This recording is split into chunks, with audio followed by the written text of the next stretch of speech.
One of the aspects that I think the coronavirus and the ramifications of it has pointed out and highlighted is the aspect of work.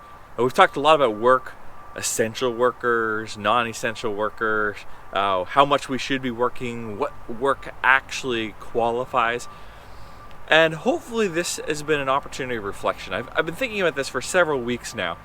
And the idea of work often dominates or takes a large portion of our lives, but we don't really think about what it is or why it's this way.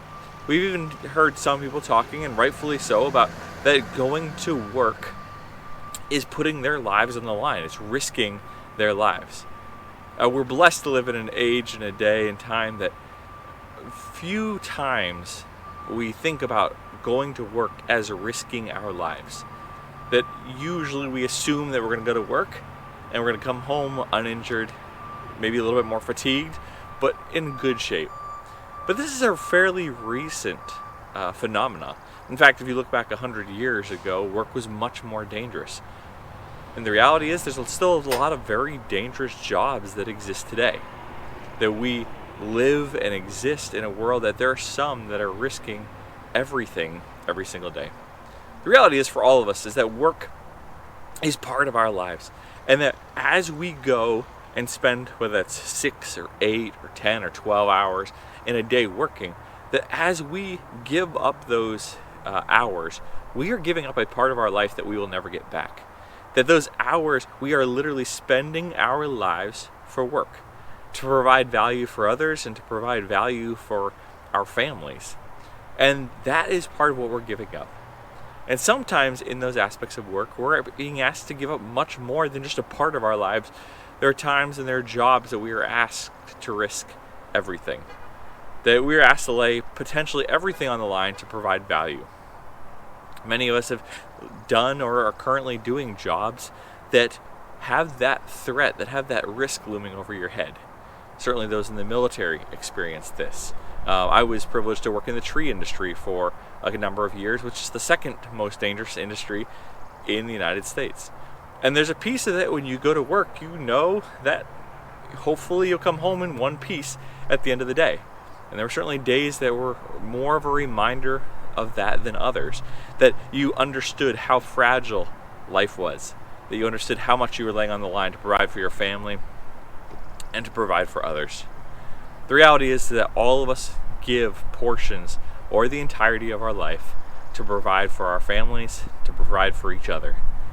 It's hard to say which jobs are essential and non-essential, and I understand what we're trying to do during this piece, but the reality is that each one of us fills a niche and fills a need, fills an opportunity to provide value for others. There's no job that we look at in our society and say, yeah, we don't really need that, or none of the legal jobs anyway.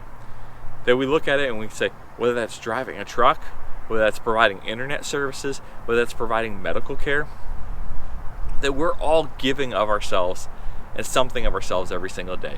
Certainly we want to do everything we can right now to support our medical community. We thank them for literally risking at times their lives going to work and providing.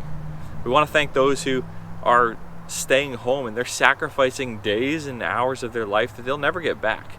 That they're taking a real and legitimate loss to try to keep others safe.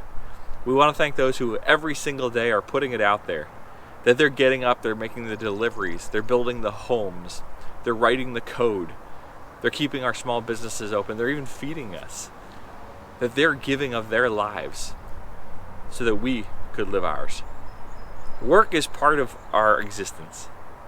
It demands parts of our life, and sometimes it demands the entirety of our life.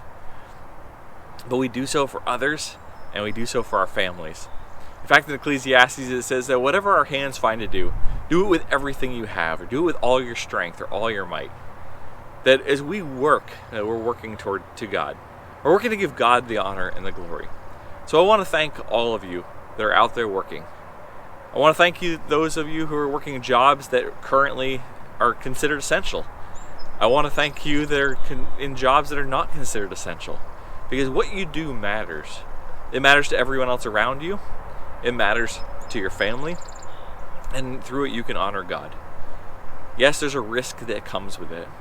And maybe it's good for us to recognize that work always demands life. That the time we invest is time that we spend working and serving others. I hope that as you serve others through your work today, or maybe as you're not serving others in exactly the way that you wish you could, that you understand that as we serve, we are trading our lives so that others can have value. And we're doing that joyfully, knowing the risk and knowing the consequences of doing so. But we're doing it out of a way that appreciates our family and appreciates those around us. Love you. God bless.